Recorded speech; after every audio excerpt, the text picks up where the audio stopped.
Singapore গেছিলাম, Malaysia দেখছি, যেমন খুশি তেমন সাজো, যার যেরকম মনে চায় চলতেছে ফিরতেছে। যদি তারা তাদের অবস্থায় উলঙ্গ অবস্থায় রাস্তায় বের হইতে লজ্জা না পায়, তা তুমি তোমার পোশাক অবস্থায় রাস্তায় বের হইতে লজ্জা পাও কেন? ইউনিভার্সিটি হলের মধ্যে, ক্যাম্পাসের মধ্যে একজন ব্যক্তি যদি শর্ট প্যান্ট পরে হাঁটতে লজ্জা না পায়, তাই তুমি টুপি পরে হাঁটতে লজ্জা পাও কেন? তুমি বুঝলাম না কিছু। যদি একজন মেয়ে তার সেই সমস্ত বস্ত্রহীন অবস্থায় রাস্তায় বেরোতে লজ্জা না পায়, তাই তুমি একজন মুসলিম মেয়ে ভালো শালীন পোশাক অবস্থায় রাস্তায় বের হইতে লজ্জা পাও কেন? এই পরিচয় আমাকে আগে দাও।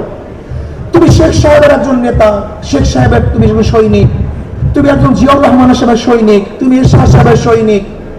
যদি সেইভাবে কথা বলতে, বুক ফুলিয়ে কথা বলতে তোমার লজ্জা না হয়, তোমার দুর্বলতা না আসে, তাহলে তুমি নবীর সৈনিক, এই কথা বলতে তোমার লজ্জা আসে কেন? তোমার দুর্বলতা কোথায়? এটা আমাকে আগে বলো। আগে নিজের পরিচয় ঠিক করো, তুমি কে।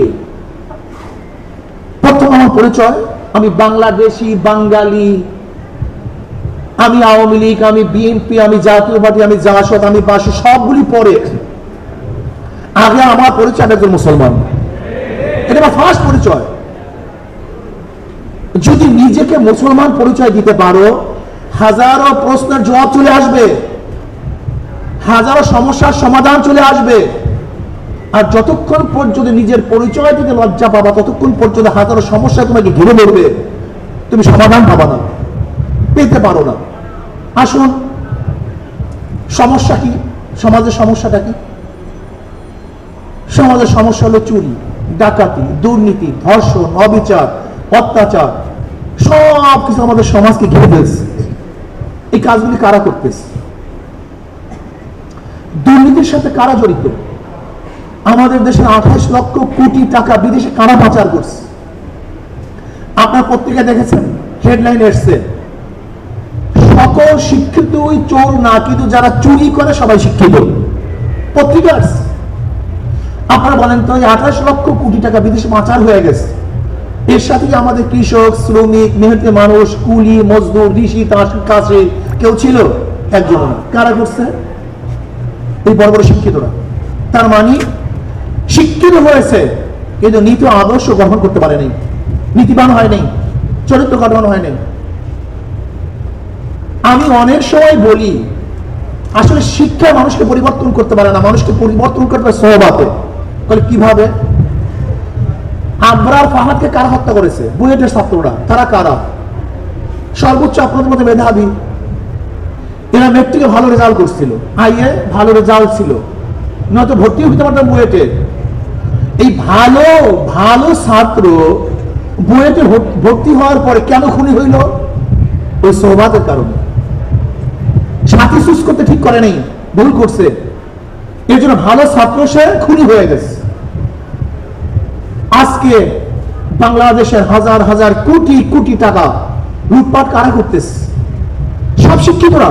তার মানে এরা শিক্ষিত হয়েছে কিন্তু আদর্শবান হয়নি, নীতিবান হয় না, চরিত্রবান হয়নি। কোন শিক্ষায় মানুষকে আদর্শবান করতে পারে না যতক্ষণ পরে সোহবাত না আসে। নবী আলাইহিস সালাত কি করেছেন? তিনি নবুয়তের পরে 23 বছর দুনিয়াতে ছিলেন, এর মধ্যে 13 বছর মক্কার মধ্যে কি করেছেন? কিছু লোক তৈরি করছেন যারা সমতুল্য, সবচেয়ে দামি। 13 বছর পর্যন্ত কিছু লোক তৈরি করার পরে গোটা দুনিয়া বিজয় করছেন, যে যুগকে আমরা স্বর্ণযুগ বলতে পারি। আজকে আমাদের সমাজের মধ্যে শিক্ষিত লোকের অভাব নেই, আমাদের বাংলাদেশে শিক্ষিতের কোনো শেষ নাই, লেকিন আদর্শবান, নীতিবান, চরিত্রবান মানুষের খুবই অভাব, খুবই অভাব। আজকে ইসলাম তোমাকে আমাকে কি শিক্ষা দেয়? নবী আলাইহিস সালাতু ওয়াস সালাম দুনিয়াতে আসছেন কেন? নবী আলাইহিস সালাতু ওয়াস সালাম দুনিয়াতে কম্পিউটার আবিষ্কার করার জন্য আসেন নাই, প্লেন বানাবার জন্য আসেন নাই, দ্রুতগামী ট্রেন বানাবার জন্য নবী আলাইহিস সালাতু ওয়াস সালাম দুনিয়াতে আসেন নাই। নবী আলাইহিস সালাতু ওয়াস সালাম দুনিয়াতে আসছেন কেন? এই মানুষ রূপী অমানুষদেরকে মানুষ বানাবার জন্য, মানুষ রূপী অমানুষদেরকে মানুষ বানাবার জন্য তিনি দুনিয়াতে আসছেন। উদাহরণস্বরূপ উমর ইবনে খাত্তাব রাদিয়াল্লাহু তাআলা ইসলাম গ্রহণ করার আগে তার চেহারা অবয়ব যা ছিল, ইসলাম গ্রহণ করার পরে একই চেহারা একই অবয়ব। কিন্তু ইসলাম গ্রহণ করার আগে উমর ইবনে খাত্তাব রাদিয়াল্লাহু তাআলা আনহু নবী আলাইহিস সালাতু ওয়াস সালাম হত্যা করার জন্য নাঙ্গা তলোয়ার নিয়ে রওনা করছেন। আর ইসলাম গ্রহণ করার পরে উমর ইবনে খাত্তাবের অবস্থাটা কি হয়েছে? তার কথা পানিতে শুনে, বাতাসে শুনে, মাটিতে তার কথা শুনে। এর কারণটা কি? কি পরিবর্তন হয়েছে? উমরের বাহ্যিক কোনো পরিবর্তন হয় নাই, উমরের মধ্যে যে কলব ছিল সেই কলবের পরিবর্তন হয়েছে। আপনারা জানেন দাহিয়াতুল কলবি রাদিয়াল্লাহু তাআলা আনহু ইসলাম গ্রহণ করার আগে নিজের ঔরাস জাত 70টা মেয়ে সন্তানকে হত্যা করেছিল। লেকিন ইসলাম গ্রহণ করার পরে অধিকাংশ সময় জিবরাইল আলাইহিস সালাতু ওয়াস সালাম দাহিয়াতুল কলবি রাদিয়াল্লাহু সূরাতে দুনিয়াতে আসছেন। সেই পরিবর্তন কি হয়েছিল? বেলাল হাবশির মতো গোলাম, যাদের কোনো দাম নাই, মূল্য নাই, যাদেরকে কোনো মানুষ পছন্দ করতো না, নিজে কালো, নিজেও গোলাম, বাবার গোলাম, দাদার গোলাম। কিন্তু ইসলাম গ্রহণ করার পরে বেলালের মধ্যে এমন কি পরিবর্তন আসছে? বেলাল হাঁটে জমিনের মধ্যে, পায়ের আওয়াজ আরশের মধ্যে। বেলাল আযান দেয় জমিনের মধ্যে, আওয়াজ চলে যায় আরশের মধ্যে। আসলে কলব, অন্তর, এই কলব পরিবর্তন হওয়া ব্যতীত যতই শিক্ষিত হন না কেন এই সমাজ পরিবর্তন হবে না। এর জন্য আমি ইউনিভার্সিটির বন্ধুদেরকে বলবো, আমার ছাত্রদেরকে বলবো, ছাত্রীদেরকে বলবো, তোমার নিজের পরিচয় ঠিক করো, আমি একজন মুসলমান। যদি নাস্তিকরা নিজের নাস্তিক পরিচয় দিতে তার আপত্তি না থাকে, একজন সেকুলার তার সেকুলারই পরিচয় দিতে আপত্তি না থাকে, তাহলে তুমি মুসলমান, তোমার ইসলাম পরিচয় দিতে সমস্যা কোথায়? সেকুলাররা যদি নির্বিঘ্নে সেকুলারিজম দাওয়াত দিতে পারে, ডেমোক্রেসির দাওয়াত দিতে পারে, কমিউনিস্টরা তাদের দাওয়াত দিতে পারে, তুমি মুসলমান, তোমার ইসলামের দাওয়াত দিতে সমস্যা কোথায়? কেন দাওয়াত দিবা না? আজকে থেকে নিয়াত করেন একজন মুসলমান, যেহেতু ইউনিভার্সিটি হয়েছে মুসলমানদের জন্য। আপনারা জানেন ঢাকা ইউনিভার্সিটি একমাত্র মুসলমানদের সম্পত্তি। স্যার সলিমুল্লাহ নিজের অক্ষকৃত জমিনের মধ্যে ইউনিভার্সিটি। স্যার সলিমুল্লাহ রহমতুল্লাহ আলাইহি যখন প্রস্তাব দিয়েছিলেন ইউনিভার্সিটি করার জন্য, কারা বাধা দিয়েছে আপনারা ভালো মতো জানেন। 41 বার ক্যালকাটা এই ইউনিভার্সিটি বন্ধের জন্য কারা মিছিল করেছে আপনারা সবাই জানেন। কিসের জন্য মিছিল করেছে আপনারা সবাই জানেন। ইউনিভার্সিটির কিছু কিছু সব আপনারা জানেন। কিন্তু আজকে যারা বারবার বাধা দিয়েছে তারা এখানে বসে সব দাঁড়ি করবে, মাত দাঁড়ি করবে। আর যে মুসলমানদের জন্য ইউনিভার্সিটি হয়েছে, মুসলমানরা নিশ্চিত থাকবে এটা হওয়া ঠিক না, হতে পারে না। তুমি জাগ্রত হও, মুসলমান জাগ্রত হও, নিজেকে সাহস শক্তি নিয়ে আমি মুসলমানের পরিচয় দাও। আগে আমি একজন মুসলমান, আমি একজন মুসলমান। এদেশে 92% মুসলমানদের দেশে তুমি নিজের পরিচয় দিতে লজ্জা পাও কেন? কারণটা কি? আজকে থেকে নিয়াত করো, আমি একজন মুসলমান, এটা আমার গৌরব। আমি একজন ধার্মিক, এটা আমার গৌরব। তোমার বাবা ধার্মিক, তোমার মা ধার্মিক, তোমার দাদা ধার্মিক, তুমি নিজেকে যদি ধার্মিক হিসাবে পরিচয় দিতে লজ্জা পাও, তোমার চেয়ে বিরাট দুনিয়া থেকে হতে পারে না। আমার বাবা ধার্মিক, সে নামাজ পড়ে। আমার মা ধার্মিকা, সে নামাজ পড়ে, সে রোজা রাখে। আমি তার গর্বে জন্মগ্রহণ করেছি, সে ঔরাসে জন্মগ্রহণ করেছি। অথচ আমি ইউনিভার্সিটি আসার পরই আমি ইসলাম পরিচিত, আমার লজ্জা লাগে, খারাপ লাগে। ইসলামের আদর্শ বাস্তবায়ন করতে আমার লজ্জা লাগে। আজকে নাস্তিকরা দেশ দখল করে ফেলছে। আজকে সেকুলাররা ইউনিভার্সিটি ক্যাম্পাসগুলিকে দখল করে ফেলছে। এখান থেকে ইউনিভার্সিটি বের করতে হবে, আমাদের মুক্ত হতে হবে, ইসলাম প্রচার করতে হবে। তুমি গৌরবের সাথে বলো, আজকের থেকে আমি একজন মুসলমান। আমি বিশ্বাস করি, আমি আল্লাহর কসম করে বলতে পারি, আজকে এখানে যারা আসছেন, এখানে যারা এসছেন, এই কয়জন মানুষ যদি দায়ী হয়ে যান, আমার মেয়েরা, আমার সন্তানের, আমার ছেলেরা, আজকে থেকে তোমরা যদি নিয়াত করো, আমরা সবাইকে দাওয়াত দেব, আমি একজন মুসলমান, মুসলমান ইউনিভার্সিটি, মুসলমানের জন্য ইউনিভার্সিটি, মুসলমানদের জন্য ইউনিভার্সিটি, মুসলমানের শিক্ষার্থী ইউনিভার্সিটি। হ্যাঁ, ইউনিভার্সিটি মুসলমানের, পড়ার অধিকার সবার। বাজার করছে আমি, বাজার করার অধিকার সবার। রাস্তা করছে আমি, হাঁটার অধিকার সবার। প্রতিষ্ঠান করছে আমি, পড়ার অধিকার সবার। ইউনিভার্সিটির মুসলমানরা, পড়ার অধিকার সবার। এটা ভালো, তুমি করছি আমি, অধিকার সবার। এটা হতে পারে না। কিন্তু তোমাকে বিশ্বাস করতে হবে, এই দেশ করছি আমরা। তুমি কি জানো ব্রিটিশ হটাও আন্দোলনে ইন্ডিয়ান গেটের মধ্যে প্রায় 93,000 মানুষের নাম লেখা আছে, কম বেশি। সেখানে 63,000 মানুষ হলো মুসলমান, 63,000। অথচ আমরা জানি না ব্রিটিশ সদর আন্দোলনের সবচেয়ে বেশি রক্ত দিয়েছে মুসলমান, কিন্তু ইতিহাস বিলীন হয়ে গেছে। এই পাকিস্তান করার পিছনে একমাত্র অবদান ছিল মুসলমানদের, একমাত্র অবদান মুসলমানদের। 47-এ যদি ভারত থেকে আমরা আলাদা না হতাম, তা কিয়ামত পর্যন্ত আন্দোলন করতে পারতাম, কিন্তু লাল সবুজের পতাকা উত্তোলন করতে পারতাম না। 47-এ ভারত থেকে আলাদা হওয়ার পরে পাকিস্তানের দুইটা অংশ, পশ্চিম পাকিস্তান, পূর্ব পাকিস্তান। ভেবেছিলাম বৈষম্য দূর হবে, মানুষ শান্তি পাবে, মুক্তি পাবে, কিন্তু পশ্চিমারা আমাদের উপরে জুলুম করার কারণে 71-এ আমরা তাদের বিরুদ্ধে আন্দোলন করে বাংলাদেশ স্বাধীন করেছিলাম। যদি ওই সময় মুসলমানরা ভারত থেকে আলাদা হয়ে পাকিস্তান করতে না পারতো, তাহলে কিয়ামত পর্যন্ত আন্দোলন করতে পারতাম। তোমরা জানো কাশ্মীরে মুসলমানদের পার্সেন্টেজ সবচেয়ে বেশি, হায়দ্রাবাদে মুসলমানদের সংখ্যা বেশি, পাঞ্জাবের অবস্থা তোমরা জানো, কিন্তু আজ পর্যন্ত তারা আলাদা হতে পারে না, স্বাধীন হতে পারে নাই। যদি 47-এ আমরা ভারত থেকে আলাদা হয়ে পাকিস্তান নামে একটা দেশ করতে না পারতাম, তাহলে 71-এ বাংলাদেশের স্বাধীনতা আমরা পেতাম না। কাজে দেশ মুসলমানদের দেশ, তোমার বলতে আপত্তি কোথায়? তুমি বলো না কেন যে ব্রিটিশ আন্দোলনে মুসলমানদের শরিক সবচেয়ে বেশি ছিল? পাকিস্তান করার পিছনে মুসলমানদের আন্দোলন এবং কার্যকরী ভূমিকা সবচেয়ে বেশি ছিল। আবার এখন তুমি দেখো, বীর মুক্তিযোদ্ধা, বীর উত্তম, বীর শ্রেষ্ঠ যতজন আছে, এর মধ্যে প্রায় 98% মুসলমান, 98% মুসলমান। শুধু কি তাই?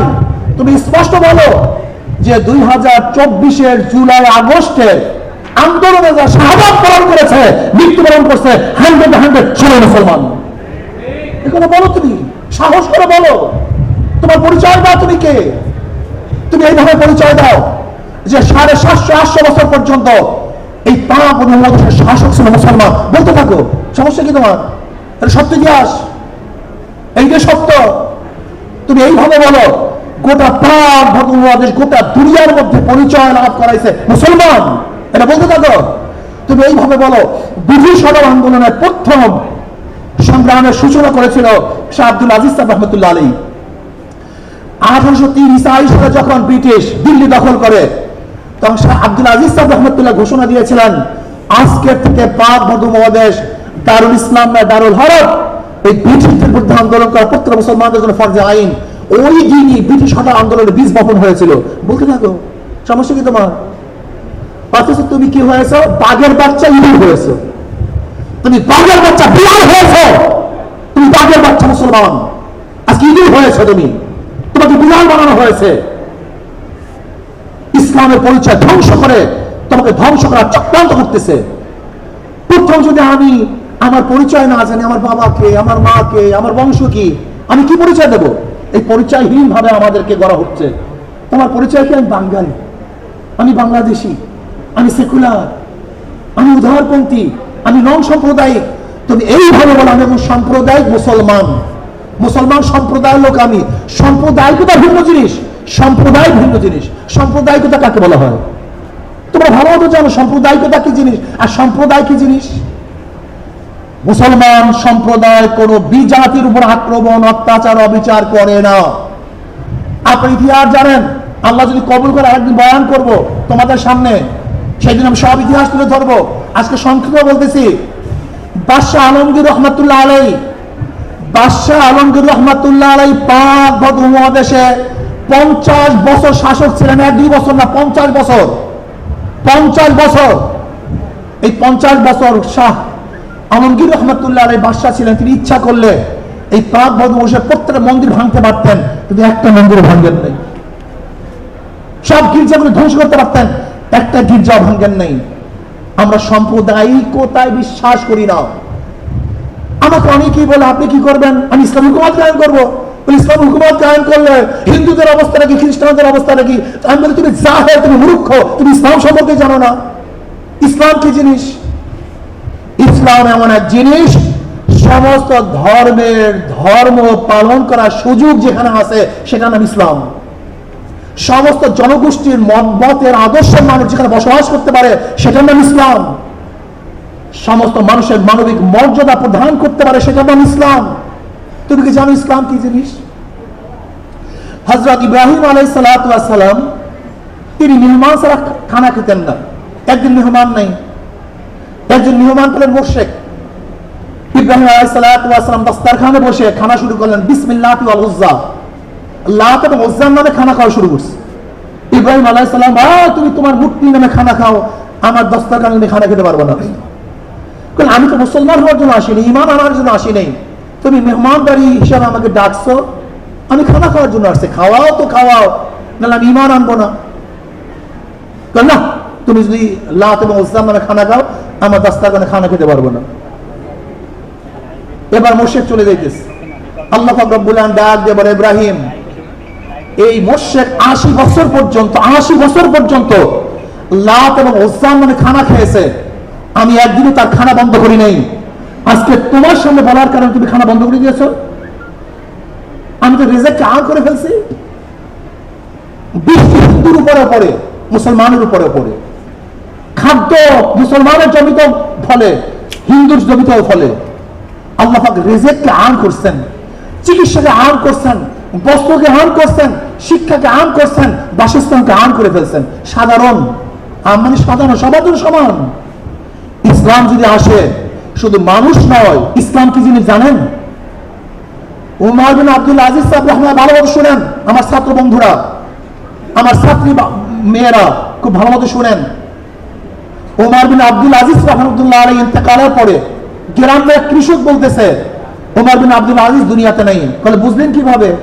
বলে যে দেখো, একটা নেকড়ে বাঘ এক নিরহ ছাগলের উপর আক্রমণ করতেছে, ন্যায়পরায়ণ বাদশা জিন্দা থাকতে একটা নেকড়ে বাঘও সাধারণ নিরহ কোন জানোয়ার উপর আক্রমণ করতে পারে না। আজকে এত ঘটনা কেন ঘটতেছে? এত জুলুম, এত অত্যাচার, এত অবিচার, এত খুন, এত দর্শন, এর কারণটা কি? ন্যায়পরায়ণ শাসক না থাকার কারণে আল্লাহ পাক রব্বুল আলামিন জুলুমের পাহাড় আমাদের উপর চাপিয়ে দিয়েছেন। এজন্য আসুন ছাত্র বন্ধুরা, আমার ছাত্রীরা, আজকের থেকে গর্ব ভরে বলো, আমি একজন মুসলমান। এই ইউনিভার্সিটি মুসলমানদের, এই দেশ মুসলমানদের, শাসক হচ্ছে মুসলমান। আগামীতে ইনশাআল্লাহ এই বাংলাদেশের শাসক হবে যাদের সাথে মদিনাওয়ালার আদর্শের সাথে মিল আছে, নীতির সাথে মিল আছে, আমেরিকা, রাশিয়া, চীন, পিকিং, ভারতের সাথে যাদের মিল আছে, 92% মুসলমানদের দেশে তারা শাসক হতে পারে না। এটা বলে দাও, সাহসের সাথে বলতে থাকো। তোমরা সাহসের সাথে বলতে থাকলে এটা সহজ হয়ে যাবে। যখন বলবা না কঠিন হবে, যখন বলতে থাকবা এটাই স্বাভাবিক হয়ে যাবে। ধরে নাও, আমাদের মাদ্রাসার ক্যাম্পাসগুলিতে সমস্ত ছাত্ররা টুপি পরে হাঁটে, লম্বা জামা গায়ে দেয়, তার মানে এটাই স্বাভাবিক, পরিবেশ স্বাভাবিক হয়ে গেছে। ঠিক তোমরাও যদি পরিবেশকে ইসলামের ধারায় স্বাভাবিক করতে চাও, সবাই মনে করো এটাই স্বাভাবিক। মসজিদে যখন যাই সবাই টুপি পরি, সবাই সুন্নাত অনুযায়ী চলি, এইটা স্বাভাবিক। যে ইউনিভার্সিটি টুপি পড়তে লজ্জা পায়, সে মসজিদে গেলে টুপি না পড়তে লজ্জা পায়। এইটাই পরিবেশ। আজকে পরিবেশ সৃষ্টি করে, দাওয়াতে পরিবেশ সৃষ্টি করো। ইনশাআল্লাহ রাজি আছি না? আজকের থেকে ইনশাআল্লাহ ক্যাম্পাসের মধ্যে আমি একজন মুসলমান, নবী আলাইহিস সালাতু ওয়াস আদর্শ বাস্তবায়ন করার চেষ্টা করব। এটা বলতে কোনো আপত্তি আছে ভাই? কথা বলেন না, আছে আপত্তি? কোনো কেন আপত্তি থাকবে? কোনো আপত্তি থাকার কথা না। আজকে থেকে নিজের পরিচয় ঠিক করুন, ইসলামের দাওয়াত দেন, ইসলাম হুকুমত কায়েম করার চেষ্টা করুন। ইসলাম হুকুমত যদি কায়েম করতে পারেন, সেখানে ঋষি, কামর, মজদুর, ছেলে, তাঁতি, ধোপা, হিন্দু, মুসলমান, বৌদ্ধ, খ্রিস্টান, পুরুষ, মহিলা, প্রত্যেকের ন্যায় সঙ্গত প্রত্যেকের অধিকার বাস্তবায়ন হবে। জুলুম থাকবে না, অত্যাচার থাকবে না, অবিচার থাকবে না। আমার মেয়েরা ধর্ষিতা হবে না, শ্লীলতাহানি হবে না, ইপটিজিংয়ের শিকার হবে না। প্রত্যেকের ন্যায্য অধিকার বাস্তবায়ন করতে পারবো ইনশাআল্লাহ। আমরা এই দেশকে কেন স্বাধীন করেছিলাম? সাম্য, মানবিক মর্যাদা, সামাজিক ন্যায় বিচার প্রতিষ্ঠিত করার জন্য। সাম্য, মানবিক মর্যাদা, সামাজিক ন্যায় প্রতিষ্ঠিত করা, বিচার প্রতিষ্ঠিত করার জন্যই আমরা এই দেশ স্বাধীন করেছিলাম। আসো আমরা সমৃদ্ধভাবে ইসলামের প্রচার করি। আমি একজন মুমিন, এটাকে বিশ্বাস করি।